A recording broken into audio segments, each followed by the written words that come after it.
Lycan is a hero who's had one of the highest win rates in high MMR Dota pubs for a very long time, sitting at close to a 60% win rate and almost always in the top 5 of heroes in the Divine and Immortal brackets for the last year.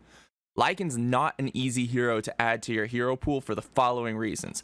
First and most obvious is that you have to be able to micro. For most Dota players, controlling more than one unit is out of the question, so they won't touch Lycan.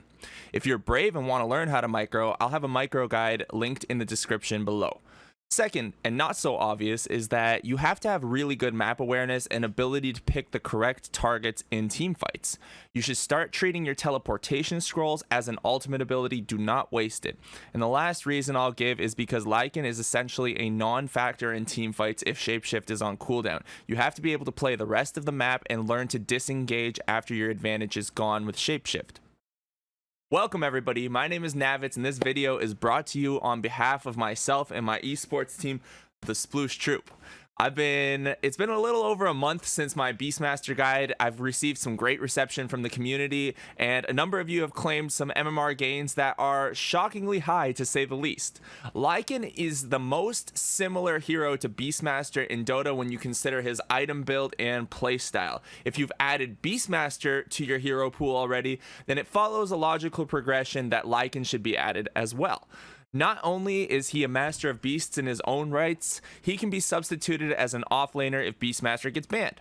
This guide will focus on how to play carry Lycan. However, I will be creating a video describing how Lycan can be played in the offlane and why it is so strong. We'll be talking about the standard item build, hint, it's almost the same as Beastmaster, skill progression and talents, then we'll watch a Lycan game and so we can go into some fine details of his playstyle, and then finally we'll end by talking about build variations and hero considerations. So here we are in the Lycan guide created by Tortellini. And what I want to do is start by talking about the starting items, the item progression, and approximate timings. So I'm going to change this a tiny bit because what I like to do is get 2 sets of tangos, Ring of Regen, and a Quelling Blade. Although I do not mind this enchanted mango, I feel like you usually need more regen than this, especially early on. You can send yourself more, but this is okay. Then the early item builds, you try to go for a Helm of Dominator as quickly as possible. Now we've had some fluctuations in how quickly you can get this due to the 7.26 patch changes.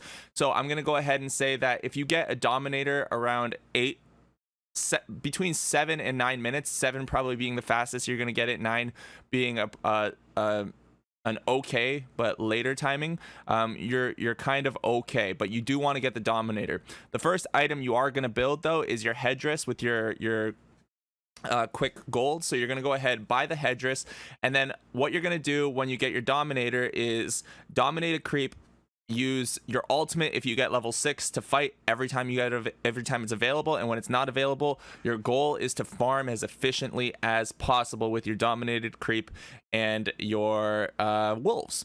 Next, we are going to be building into the Necromonicon. Now the build is going to be to get your 2 Sage's masks, because the Necromonicon builds out of Sage's masks, so you get those first, then you get your gauntlets of, not your gauntlets of strength, Belt of Strength. Then you're going to get your Belt of Strength, and then you'll build into your Necro level 1. You will also possibly want to get an early Buckler. It's not a bad idea to get an early Buckler because it will build into your later Assault Cuirass. The reason you buy an Assault Cuirass on Lycan is the same reason you buy it on Beastmaster. It grants it 25 attack speed and 5 armor to nearby allied units and structures. And it decreases nearby enemy unit and structures by 5. So it is highly effective for pushing. It is highly effective for having multiple units all attacking at the same time trying to kill someone, like let's say when you are shapeshifted. And then the next item after you build from your core Necro book all the way to Necro 3, then your AC is usually a BKB, although not in every case, and I'll talk about that in a second. The item timings you want for your Necro book are probably around an 11 to 13 minute Necro 1. Then you want Necro 2 probably around 15 to 16 minutes, and if you can get Necro 3 before 20 minutes, these are all really good timings. Like The Necro 3 before 20 minutes. These are like your fastest timings. It would be Necro 1 at 12 to 13 minutes would be pretty much as fast as you're going to get it in most games. Necro 2, 15, Necro 3, 16 to 17. Those are like, if you get that, then you have the ability to farm so fast, to completely control the map. You can use the Necro minions to take over map control by dewarding with your Necro 3. You walk through the enemy jungle, you shapeshift and kill multiple people. Your archer has purge. It is a huge timing, so that's something that needs to be hit. Now, when would you go for something other than a BKB? If they don't have a lot of stuns on their team, I would recommend going for a Heart over a BKB, because the reasoning is if they don't have a lot of stuns, Heart will keep you alive for a lot longer. A Heart will keep you alive through any damage that they deal to you, and then you can always just run away with shapeshift because you're faster than almost everybody else. So I do like Heart in that situation. Other variations of builds, you can go Silver Edge if you need to break some passives. You can actually get the Agnum Scepter if you have another physical damage carry that you want to also have shapeshift. The Desolator is good for pushing. The Boots of Travel, very, very, very good for map control. Don't underestimate how great Boots of Travel can be. They can actually be your third item, which is what we'll see in our game. The Nullifier is a very, very good item with a basic Dispel and adds quite a bit of damage. And then the Abyssal Blade. Abyssal Blade is a highly recommended pickup because it's a BKB piercing stun. People can't BKB and TP away from you, even though that's actually pretty hard against Lycan considering how much damage he can output.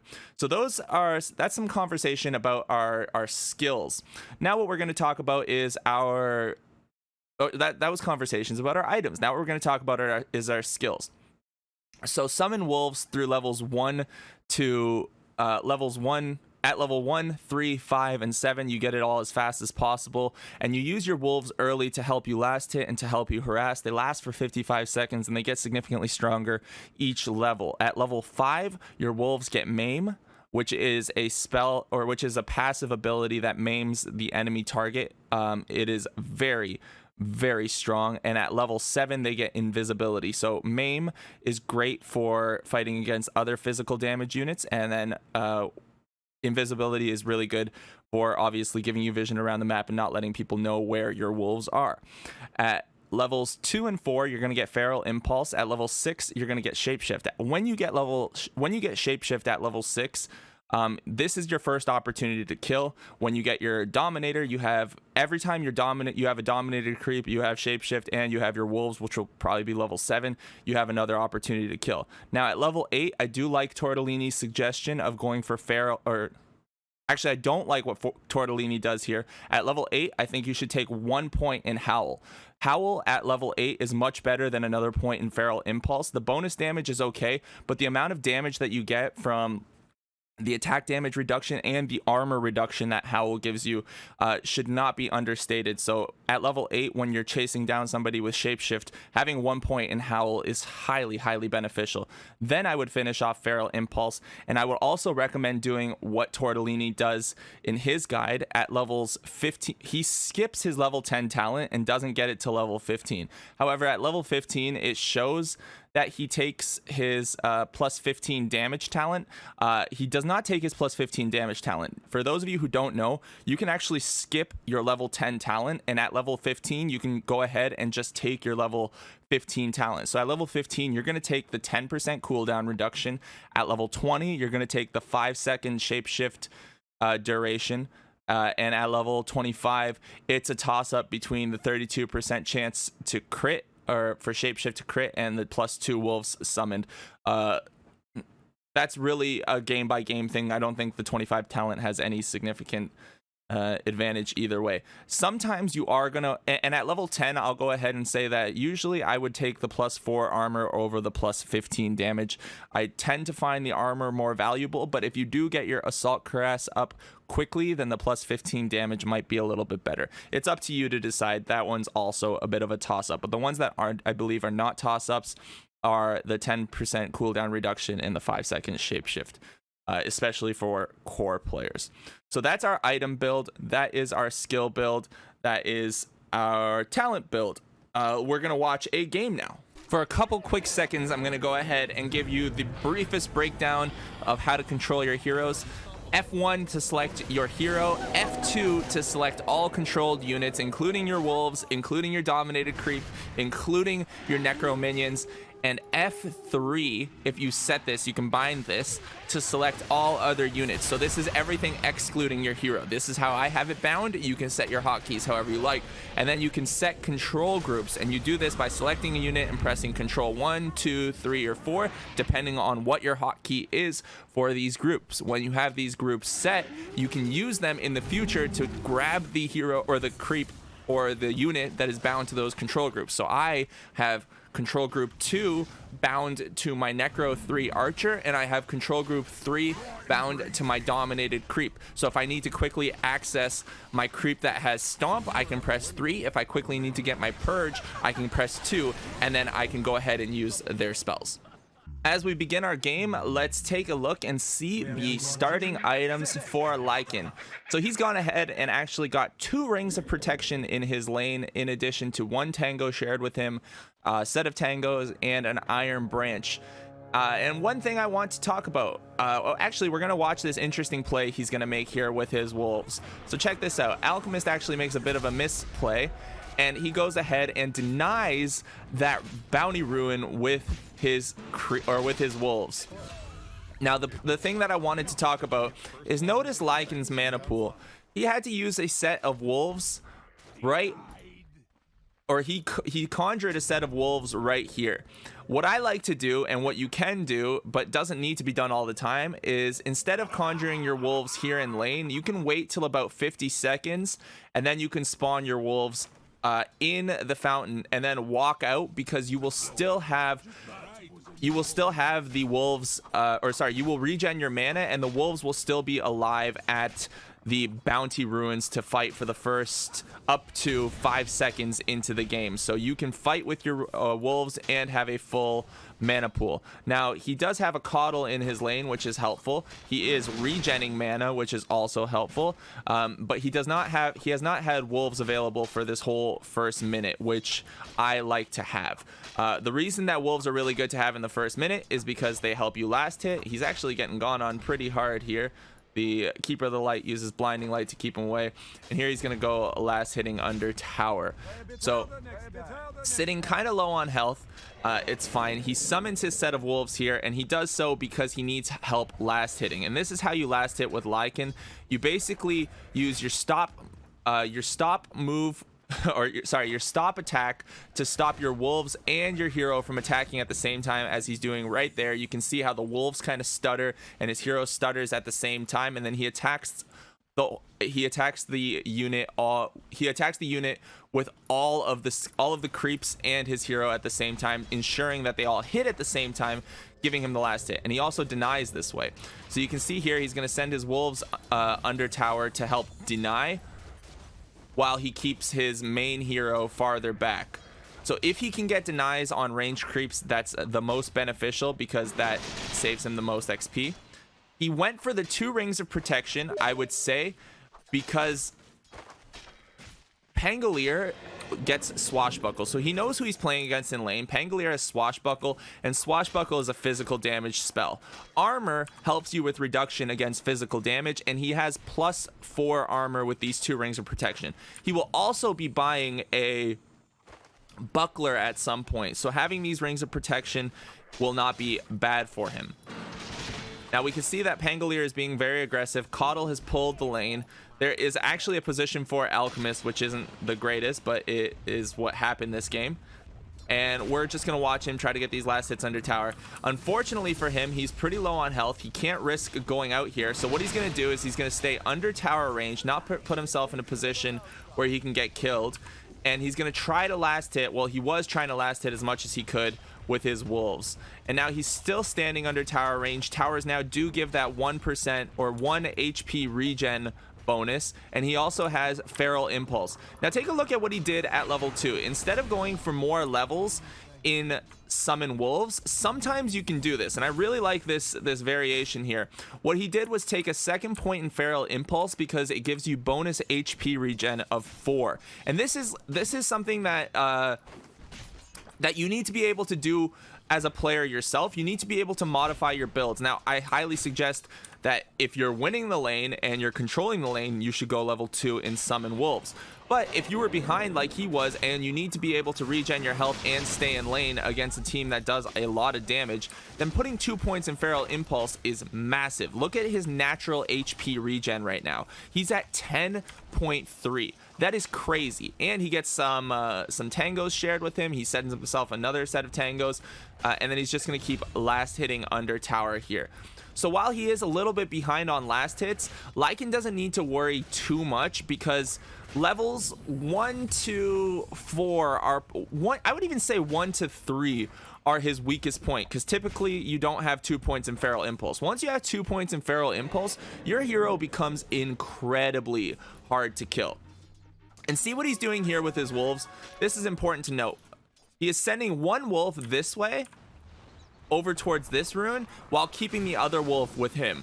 So what's he gonna do with this wolf?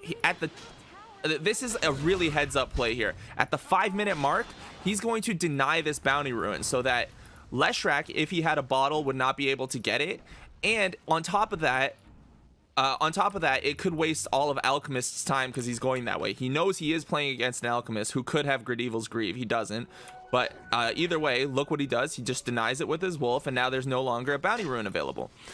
Now, sitting here, he's going to try to use creep aggro. This is very important for players who are lower levels. I see this mistake a lot. They don't use creep aggro to pull the creeps their way. So what he's doing is right-clicking the Pango and continuously pulling these creeps towards him. Now, Pango's missing this experience while keeping pressure on the Lycan. He has to decide what to trade here, and his decision was, okay, I'm not going to get those last hits. I'm going to make Lycan's life a little bit harder, but Lycan is regenning so much health so fast. 17.6 or whatever, 16 point something very high in terms of HP, around 17 when his Tango is on.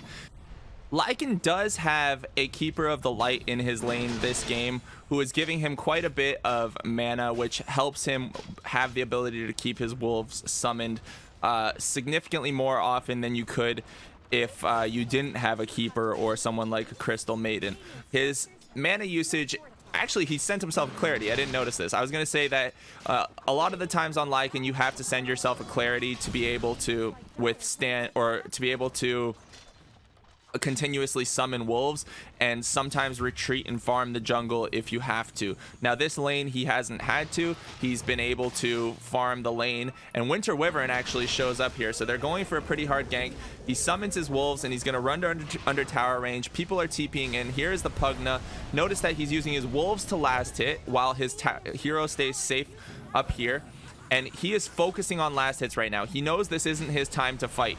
So while his teammates try to make plays happen, he is not being foolishly aggressive, trying to make plays that cannot be made. Instead, what he knows is that the way he gets ahead in this game is by getting to level 6 and farming. And actually, what he does here is, instead of taking level 3 wolves, he takes Feral Impulse at his next level. He's already had to buy quite a bit of regen. So this is an awesome build variation here, where we see our Lycan going ahead and taking more points in Feral Impulse to be able to sustain himself in lane. And I really like what I'm seeing, because a lot of the times, if you're losing your lane, you can leave with level 3 wolves and farm the jungle, but this is going to ensure that he's going to slow down the speed that Pango is going to be able to take this tower, if Pango is going to be even able to take it at all. Now, we see a rotation coming from Terrorblade.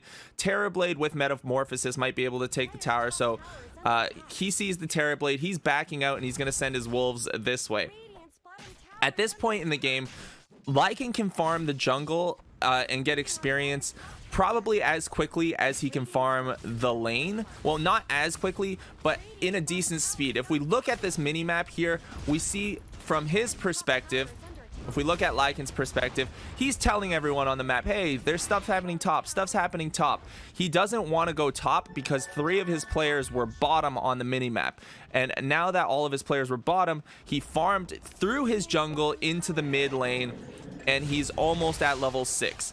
You do not need to stay in your lane as a carry hero. I see people overcommit to their lanes all the time. They stay in their lane when they're at a disadvantageous position. They overfarm a lane that they can't get a lot out of. And sometimes it's really just better to leave the lane. Now, seeing that the Terrorblade went top as well, he knows that there's not a lot that he can do there. And I'm going to tell you carry players another secret here. Losing your tower isn't always the worst thing that can happen. While you do lose a piece of map control. Oh, here we're gonna watch an ultimate here. He has rotated bottom using shapeshift, and he's gonna be able to get a kill on the Leshrac there. So he made his rotation all the way from top to bottom and used his first shapeshift at level 6 to get a core kill on Leshrac. That actually couldn't be better. And now look what he's doing. He's moving quickly forward to get to the next creep wave with the remaining time in his shapeshift. So he's going to take this wave and then he's going to retreat backwards into this jungle, or maybe he's going to no, he's going to retreat backwards into the jungle. He's not going to try to fight here. He might split up his wolves and send them that way, but really what he wants to do here is just continue to farm until his shapeshift is available. Now, as I was saying before, a little tip for you carry players is that losing your tower isn't always the worst thing in the world. If there's 3 heroes pushing top and you have if there's 3 heroes pushing your tower and he just got his Dominator.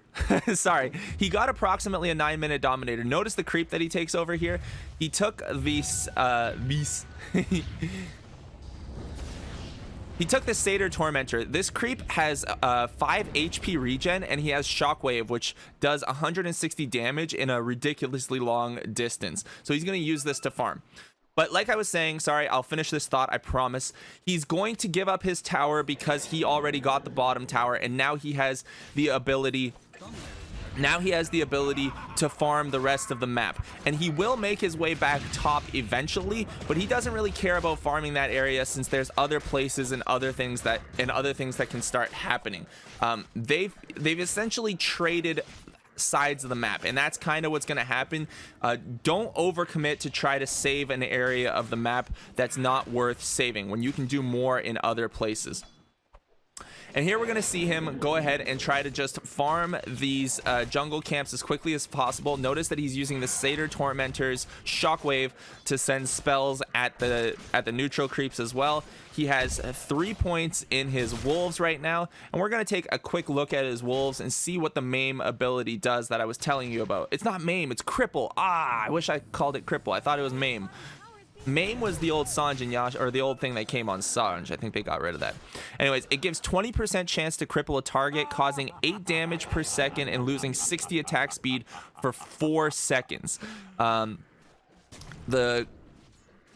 cripple duration is for 4 seconds. Sorry, the cripple duration is 4 seconds, and that's about it. So you can't really trade with someone when you're losing this much attack speed coming from these wolves, especially if you're a physical damage hero.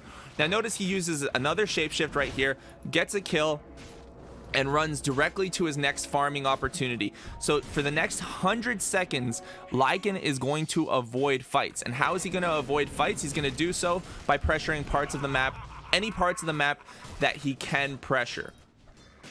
So if he can put pressure on this bottom tower and force a rotation while he walks out, that is what he will and should do.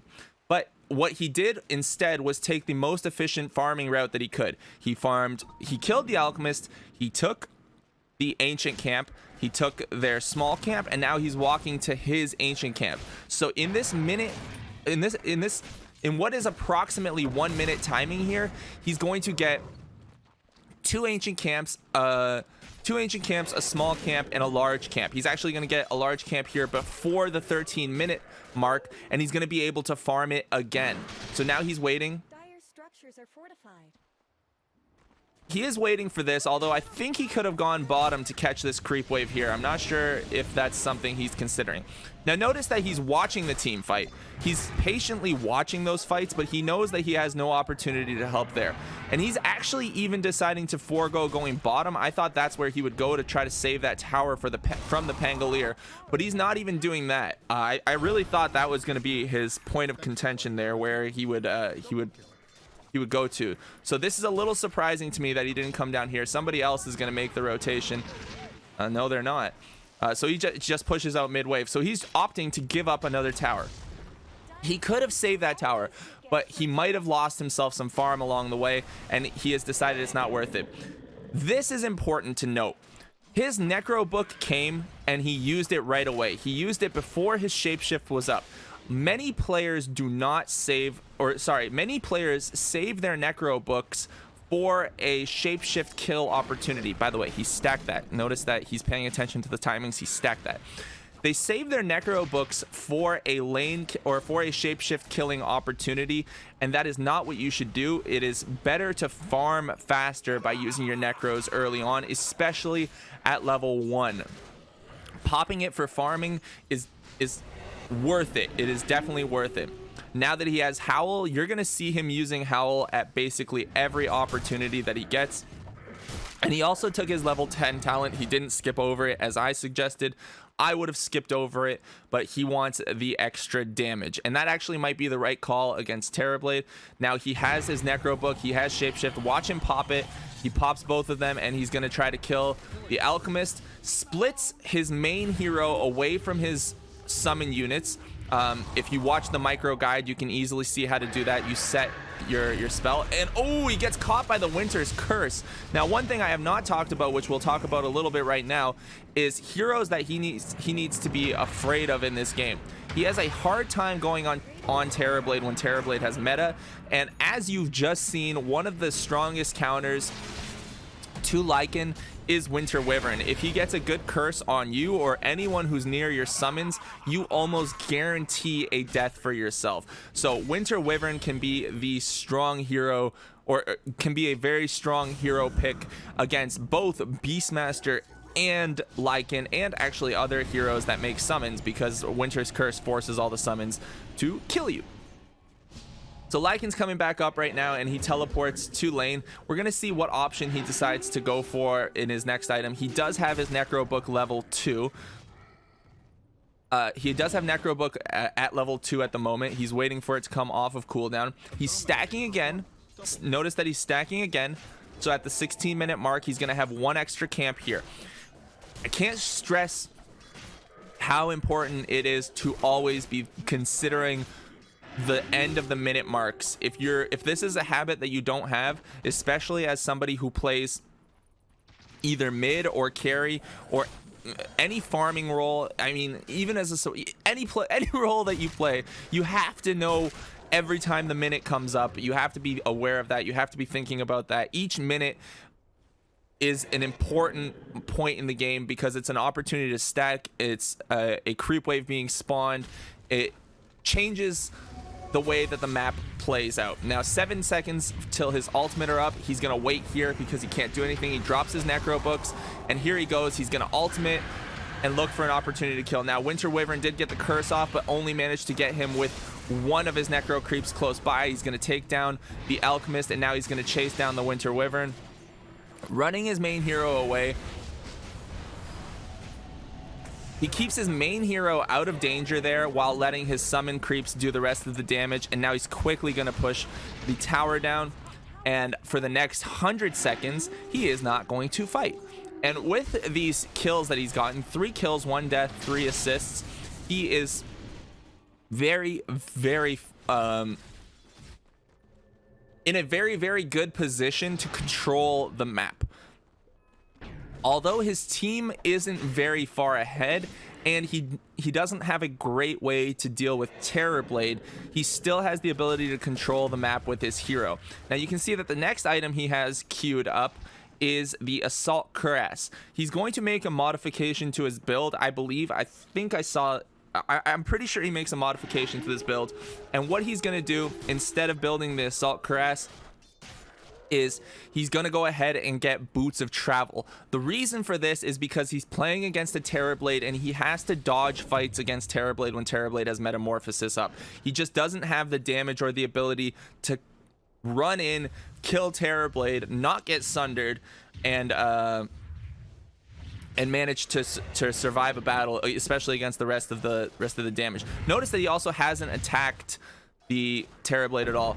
Check out what he just did here. He has Necro Books level 3. He purged. The first thing he always does, and the first thing that almost everyone should do when you're fighting against somebody when you have Necro 3, is grab your archer and use your purge ability. It's a 4-second basic D-spell that slows their movement speed, and gives you the opportunity to get to do some more damage against heroes. Now, there is a fight breaking out mid. He is not there. He is watching the fight. He can't show up to it at the moment. So as you can see, he just changed his build idea, and he's going to be running towards the fight. If there's an opportunity for him to come in, he will. He has shapeshifted, and now he's trying to close distance. Here he goes on Terrorblade. Notice that he stomps with the stomp creep, and they get the AA blast. That was beautifully done. And here he's probably going to be able to kill Alchemist. Ooh, they did kill Alchemist, actually. When people try to teleport away in Lycan's face, they get surprised how much damage Lycan does with shapeshift in his crit. Like, he just sits there. If he ends up creating you, like, I don't know, once or twice, like, you are in so much trouble. And now he's back to farming. So while his team pushes mid, they probably should have backed out there. He's just going to go back to farming. He's pushing out the camps with his creeps. That's another thing you can do, by the way. This is something I haven't mentioned yet. It's a very important gameplay tip, and that is that you can split off your units. Oh, he stacks again. You can split off your units by sending your invisible wolves to push a lane on its own, so you can control the map that way. You don't always want to do that, because sometimes you want the wave coming into you so you can go up and farm it with your hero, and so you can farm faster in the jungle with your wolves. However, excuse me. However, it is a very, very good strategy for controlling the map. Now, he almost has enough gold to get his Boots of Travel. He's sitting on a Pupil's Gift for neutral items. I haven't actually considered neutral items yet. Of the ones available, he should probably have the Clumsy Net, to be honest. Lycan should definitely actually have the Clumsy Net, in my opinion. That is so good against most of these heroes. Now, you see him right there. I was looking at neutral items, but again, what he did was use the Purge creep to slow down the Pangolier, and Pangolier has no ability to run away. He doesn't even need to use shapeshift at that point. Now, every time Howl is available, he's using Howl. I'm going to explain exactly how great Howl is. For 8 seconds, it reduces armor by 8. A Desolator reduces armor by 6 for 7 seconds if you hit somebody with a Desolator. Howl is crazy, and it doesn't just work around Lycan, it works around his wolves. Now we're gonna see him go ahead and try to get another kill here. Look how he's keeping his hero a little bit farther behind. He already used the Purge on the creep. He sees Alchemist is about to stun himself, so once Alchemist stuns himself, he howls, comes forward, keeping his distance away from his units because he knows that the Winter Wyvern is there. He doesn't want to get cursed. Now he's in there only for the duration of the rest, or for the rest of the duration of his shapeshift, and once his shapeshift expires, look what he does. He gets out of the battle and goes back to controlling the map. Since he does have his boots at level 2, he's going to be able to go ahead and take that farm bottom, I believe, which I'm pretty sure he's going to opt to do. He's just going to farm a little bit more before the creep waves meet, and I think he's going to go ahead and move to the bottom lane. Yeah, he does. So with the Boots of Travel, he uses Howl again. Where are his wolves at this moment? I'm not sure. Oh, he respawned them. They're with him. And it's good map control. However, there looks like there's a team fight about to break out, and his team should really avoid fighting right now. If you use mic communication, or you type to chat, or whatever you do, if you're somebody who communicates with your team, which I'm telling you does help if you can keep yourself from getting tilted, telling your team not to fight when you don't have your ultimate up as Lycan is really beneficial. People will people will listen. Not always, but when they do listen, it could be the difference between winning and losing a game. And notice that he's not going to push this tower right now. So this is important to know. Oh, never mind. He's going to try to make a play. He goes for the Pangolier, uses his ultimate. He watched Pangolier waste his swashbuckle, so he purges the Pangolier, uses his ultimate, and kills him right there with the Necro 3s. Now he's going to farm this camp, and he's going to get out of here with his main wolf with himself. And he's just going to go back to farming the jungle. But what I was saying here is that he didn't show up in front of this tower, and a lot of you have to understand when it's time to back away. This wave over here is okay to farm, but this wave over here is not okay to farm, because if somebody shows up here, or if somebody comes from this way, even though he has some vision, there's other places that people can come from. It puts yourself at a disadvantageous position. You don't want to have to use shapeshift to run away. You would prefer using shapeshift to fight every time. So if you have to use shapeshift to run away, you get yourself in a tricky spot, because then it won't be available for the next 100 seconds or so. And the cooldown is very long on shapeshift. Now, in terms of spells, he's gone 15 damage, 10% cooldown reduction, plus 5 second shapeshift duration, and next he's gonna go with I don't know what he's gonna take if he gets level 25. We'll see how he plays that out, but we're also gonna see how he plays out the rest of this game. He's keeping the pressure bottom. They did get 2 kills, so now that 2 heroes are dead, he might have the opportunity to push and take this tower. If they have Glyph, they can stop him. His team is pushing mid, he is pushing bottom. He's actually gonna try to double farm this, so he's going to farm this wave and farm the ancient camp. He's doing both at once instead of just taking this wave and attacking this tower. He's trying to maximize his farm. He's even going to stack it. Look at this. This is the high level stuff I'm talking about. And now with his necro minions, he's taking this. He's constantly howling. There's a team fight going on mid. However, he's keeping the pressure bottom while exponentially increasing his farm by taking a basically stacked ancient camp. Now he finishes off the tower. He keeps his wolves here. He has shapeshift available, and in 18 seconds he can go ahead and kill. They are pushing bottom He saw the health on the Leshrac. He comes in. He's gonna shapeshift, try to get the kill on the Leshrac. Does manage to get it, and now Terrorblade is the one hero he can't easily kill. As he TPs out in his face, he doesn't have any way to stop him. So that is pretty awesome. Now next he's going for the Desolator, and you have to ask yourself why you would go for Desolator over Abyssal in this situation. By the way, he also already has his AC. I didn't mention that, but that was his next item. I don't think I talked about it. You have to ask yourself why he would go for a Desolator, or why he's even considering the Desolator. Why would a player against this lineup go for Deso? The reason is because he wants to play a base trading game. He knows that his team has decent high ground defense in Keeper and Pugna.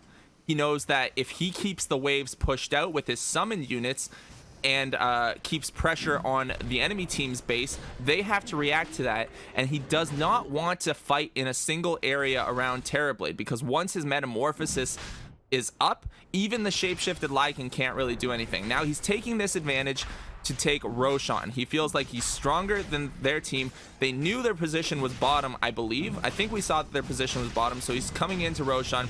They back up here, and they're looking for the opportunity for another team fight. 6 seconds until shapeshift is available. When shapeshift is available, he will probably go ahead and use it. Try to come in here. Oh, they do steal the Roshan, but they're probably going to pay for this. We'll see what happens. Sunders Lycan, gets stunned, pops his Necro book. His Necro minions are still moving fast. The AA got quite a nice Ancient Apparition blast off. They're going to kill the Leshrac, and even though they lost the Roche fight and Terrorblade managed to get Roshan, he was still able to win that battle. Now he's taking over the Satyr Tormentor again. I'm going to also create a video on the best creeps in Dota to dominate, so if that's something that you're curious or you want to know about which creeps you should be taking, I'll be making a video on that in the next couple weeks, so definitely subscribe and look out for it. And he has to back up here. Alchemist bot back. Terrorblade has the Aegis, so what he wants to do now is just wait these 33 seconds and control the map. Again, even with the necro books, even with his whole team, he's not trying to overplay. He's not trying to make a play he can't play, because he cannot do anything without shapeshift. I can't stress this enough. I don't know how many times I've said it, but especially against Terrorblade, without shapeshift, he is very, very weak. Now he's sitting at level 22. His team is mid. Terrorblade uses his ultimate. What did he sunder? What just happened there? Oh, he didn't sunder anything. He got like bursted by Pugna or something. So they burn the Aegis. Pugna dies. Terrorblade has to use his BKB, and his Metamorphosis is wasted. And Lycan cannot be in this fight for at least another 2 seconds, because that is when his teleportation boots come off of cooldown. The 30-minute mark is about to come up, so he's going to go ahead and take the outpost, I think. No, he's not. He doesn't feel comfortable. He's taking it from the low ground instead of the high ground. That's how cautious he's being, which I love seeing. And he's pushing out his waves and other camps and taking the ancient camp with his creeps. So since he has 2 of his heroes dead right now, he's going to continue his farming adventures. What item has he bought? He has decided to switch from a Desolator and go for the BKB.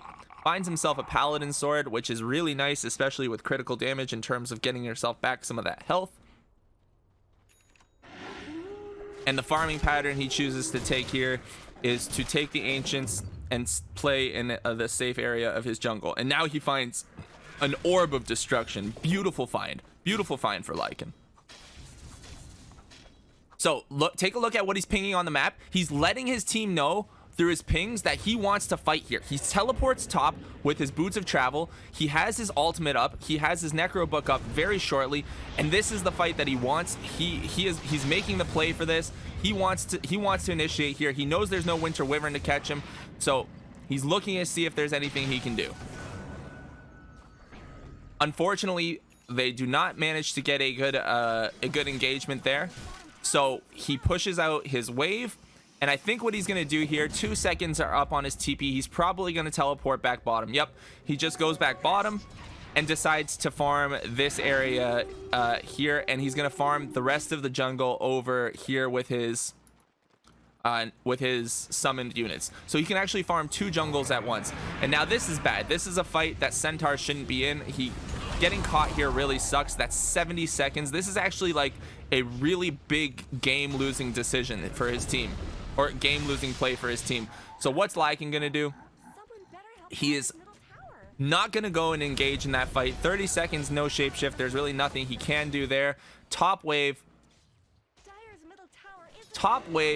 He was sending all of his units up here, but all he has left is this Hellbear Smasher. He can use his Thunderclap a couple of times, and he's gonna hope that his team doesn't lose the base here. I don't know if they have Fortify, but Lycan is not coming back yet. He teleports. Oh, well, he does teleport to this bottom tier 2, and he's gonna look to engage in the back of the team fight if he's able to engage anywhere. Now, we saw Winter Wyvern use his curse. That means that Winter Wyvern is available to be killed. When I say available, it's possible to kill Winter Wyvern.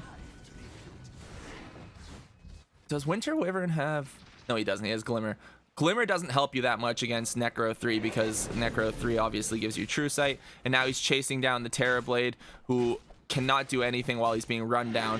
Howls again, reduces his armor, forces him to burn the BKB, and that actually went from a really dangerous situation in the high ground to a really good situation. Winter Wyvern, I think, should have held on to his curse for when he saw Lycan.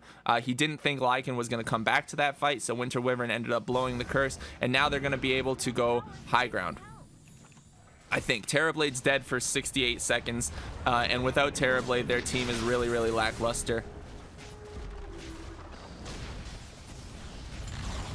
They do manage to take the mid tier 3 tower, dishing out a ton of damage. The Pugna takes down the Pango, and now he just stays in the back line. And as a Lycan without shapeshift, all you really need to do is actually just be a howling machine. You can stay in the back and just howl. You don't need to move forward and put yourself in dangerous positions. Right now he can, because 3 heroes are dead, but if they weren't dead, then the way you would play this is by keeping, you can keep your summon units here, but you would keep Lycan back here, and you would just continuously howl, continuously summon units, and when shapeshift is up, that's when you would look to make a play. And actually, this looks like it's going to be enough to end the game here, most likely. Are they going to back up? Yeah, they are going to back up and go for this top tower. Oh yeah, the top tier 2 is still alive, so they can't obviously go for this tier 3 yet. They're going to push it forward a little bit. We're going to speed up the game and see how it closes out. Lycan does have his Skull Basher as his 3rd item. Looks like he wants to get the Abyssal Blade, and an Abyssal Blade, just a BKB piercing stun with a 600 range blink is beautiful. Really good against somebody like Pango too. You want to stop him from being able to roll. Now Lycan uses his shapeshift. Notice that he's ignoring the Terror Blade again. He kills the hero that doesn't have any escape mechanism. Uses his BKB, comes on in, the curse goes down. That's actually like, that's exactly what Winter Wyvern wants, but he doesn't get the curse on top of enough units to kill Lycan, and closes this game out. You can hear him howling over and over. Absolutely fantastic. That was quite a game, actually. It's 14-1 and 15. What a beautiful execution. And the last thing we'll talk about is some build variations. What we're going to do is actually just look at some Dota buff builds and see what other players have done and what their approximate timings are. Remember, timing super important. So 8-minute 21-second Dominator, 18-minute 36-second Necromonicon AC into Abyssal Blade. Similar build. This guy got a 5-minute and 30-second Necro or Dominator. Holy moly. And then he got 1444 Necro 3. This is like the fastest you're gonna do it. He went for Power Treads next, so a lot of the times you'll skip boots. He went Power Treads, Assault Caress, Black King Bar, AC, or Abyssal. This is the game we actually ended up watching. I didn't realize that was going to be in this list. Again, Dominator, Necro Book, AC, Treads. It's so interesting to see so many treads so late. This is pretty cool. So for those of you who don't know, you don't need to get, this isn't something I mentioned, I should have. You don't get power treads very often, but it looks like some players opt to get them as a very late item because it's still great. It gives you 10 to your selected attribute and 25 movement speed, or in 25 attack speed. The damage that you get from them, or sorry, the movement speed that you get from them isn't that important because you're usually not fighting unless you have your ultimate up. This looks like it was likely an off-lane Lycan, but I'm not sure. This Lycan, same build. Nullifier on this Lycan instead of going for the Abyssal. I'm interested in that, but there's a build variation right there. And it looks like the rest are pretty standard. It's time for our hero discussion. So I'm going to start by talking about heroes that can cause trouble for Lycan. And I guess I'll just go in the order that I wrote some of these down. So Naga is going to be the first hero I'm going to talk about. I think Naga is really good for Lycan, against Lycan, because she has high armor, or high base armor. She creates illusions that can just dismantle all of his summon units, and she can continuously push out waves, stopping Lycan from being able to split push. And Lycan can't easily go on Naga. She can song and get away. Now, another hero that is pretty decent against Lycan, just not very strong in the meta, is Sven. He has a stun to stop Lycan from running away. He can kill all of his summons, and he can kill him pretty quickly. Winter Wyvern was a hero that we talked about. Winter Wyvern's good against Lycan because of the Winter's Curse. The Winter's Curse does cause all of the summon units to attack you, so a well-placed curse can be the difference between you winning and losing a team fight. I mean, that's true most of the time, but especially against Lycan. Troll Warlord is decent against Lycan because you don't really want to man up and fight this guy. He can ultimate when you get him low, he causes you to miss, and he can root you in. So he stops you from running away. He's not a hero that you really want to man fight against. You probably want to avoid hitting him if you can. You'll probably go for all the other heroes in the game before Troll.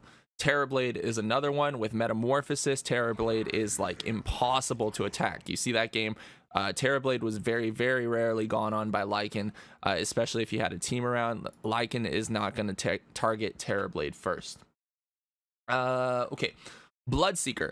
Bloodseeker can screw you up real badly if you fall behind and Bloodseeker gets ahead, especially if he ruptures you and he's strong enough to kill you while you're standing still, you are screwed. However, it's not the worst thing in the world because, well, Rupture does stop you from being able to use your hero as like the fast chase down hero that he is, but it doesn't stop your summon units from being able to kill. So even if you get ruptured, you can pop all your summon units and then use them to defend yourself. So it's not the worst in the world, but still getting ruptured when you have when you're a Lycan and you're behind against the Bloodseeker, that really, really sucks. Timbersaw is pretty decent against Lycan as well. He can chase you down. You can't kill him easily, and his Chakram can really shred through your summoned units, along with Whirling Death doing quite a bit of damage to you. However, there are multiple ways to deal with Timbersaw. Usually, if you have a teammate or two, you can take him down. Meepo is good against Lycan. If Meepo initiates on you with a Blink and Earthbind, no matter whether you're shapeshifted or not, he can perma bind you with his multiple Meepos earth binding, and he can usually kill you. So Meepo can be very, very strong against Lycan, and his timings are also very, very fast, so it can deal with Lycan's fast timings. Okay, and then there's, I think, just two more that I wanted to talk about. Jakiro. Now Jakiro is good against Lycan because of Macropyre and Ice Path. Now Jakiro will usually die to Lycan. That being said, it doesn't mean that he's not a big pain. Playing around Ice Path when you have a ton of units, this goes for Beastmaster and Lycan actually, is really hard. It's really hard and annoying. And actually that goes for Underlord as well. Underlord is another hero that can throw down Pit of Malice and make it really hard for you to play your summon units around a team fight with even while shapeshifted. Like, you still get caught twice inside of a Pit of Malice, and it really sucks. And if he gets a Rod of Atos, you're basically stunned for such a long period of time. Like, you have to get an early BKB against these kind of heroes. Okay, heroes that Lycan causes a lot of trouble for. So the heroes that Lycan makes, the heroes whose life Lycan makes extremely difficult are players who don't have good escape mechanics. So you can think about how we saw Leshrac that game. He doesn't have almost any escape mechanics, and he can't burst Lycan fast enough with even all of his spells hitting him at the same time. Leshrac dies faster than Lycan dies, so basically it means that you're screwed. Lycan is good against heroes who have abilities to get away, even against heroes who have abilities that normally let them get away, like Pugna and Windranger. We can think about Windrun, and we can think about Decrepify. For Lycan, he almost always builds a Necro level 3. A Necro level 3 has Purge. So what you do is you just start attacking a Windranger, or you attack a Pugna, and you wait until they use their Windrun or their Decrepify. The second that happens, you purge it off and you kill them very quickly. Lycan's also very good against OD because his escape mechanic isn't great. He can almost always catch up, and or just send all of his summon units against OD, and there's not much OD can do to stop the onslaught of the army going towards him. Okay, other heroes that are good, that he's good against. He's good against heroes who usually get away because they're invisible, because the Necro 3 also gives you True Sight. So Riki, who has Cloak and Dagger at level 3, you can just run him down. Even though he does have escape mechanics, you can usually catch a Riki. His escape mechanics are really good too. But catching a Riki is it's a really big kill because you usually play Riki as a core right now. And Clinks. So Clinks, you're particularly good against for 2 reasons. So when he tries to get away with Skeleton Walk, you have your Necro 3 to catch him. You have your range creep to purge him. And then if he uses Burning Army, you can run your main hero away because he doesn't usually have any way to keep you in place. He doesn't have a root or anything. So unless you get caught by another stun, you run Lycan away and you keep your summons there, and your summons can kill his Burning Army summons. So that's something that not a lot of people know. Having summons against Clinks can be very good. The thing that sucks though is that Clinks can use Death Pact against your dominated creep, so you have to be careful for that. Other heroes that I'm gonna mention real quick, I won't go into each one of them, but heroes that Lycan is pretty good against: Grimstroke, Bane, Ancient Apparition, Mirana, Skywrath. You can just run all of those heroes down. Drow, Sniper, and Anti-Mage. He's good against Anti-Mage too, because usually Anti-Mage can't burst down a Lycan fast enough, but he can apply enough pressure, and his timings are so much faster than Anti-Mage's timings that he can slow down Anti-Mage's game enough for Anti-Mage to always be behind. It's good against Lone Druid because he can avoid fighting the bear while sending his main hero at Lone Druid's main hero. And he's good against Arc Warden because Arc Warden wants to keep his main unit or main Arc Warden out of battles, and you can close distance on him very easily. He's also good against Zeus, for the same reason that Zeus cannot escape easily. Witch Doctor can be a pain. You can kill Witch Doctor pretty easily, but Witch Doctor can be a pain because Paralyzing Cask against summon units lasts longer against creeps. So the creep stun duration is 5 seconds, whereas the hero stun duration is only 1 second. So if you get a Paralyzing Cask thrown on you, that can be annoying. And Juggernaut. He's good against Juggernaut because he has the summons. He's decent against Juggernaut because he has the summons to soak up the Omni Slash damage. So if Juggernaut Omni Slashes you, you drop your Necro Book, you have your dominated creep, you got some wolves, and hopefully that soaks up enough damage that Juggernaut's not able to kill you. I think that's all to talk about for now. Yeah, I guess those are the main points of heroes. Oh, I think I talked about Huskar.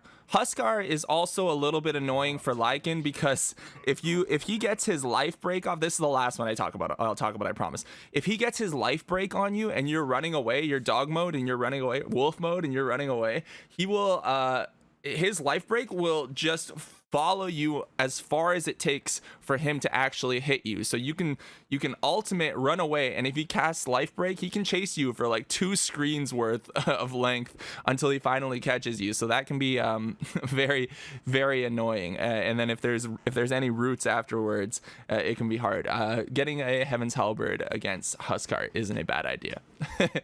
Thank you all for watching the guide on Lycan. If you have questions or things to add, I would love to hear about it in the comment section below.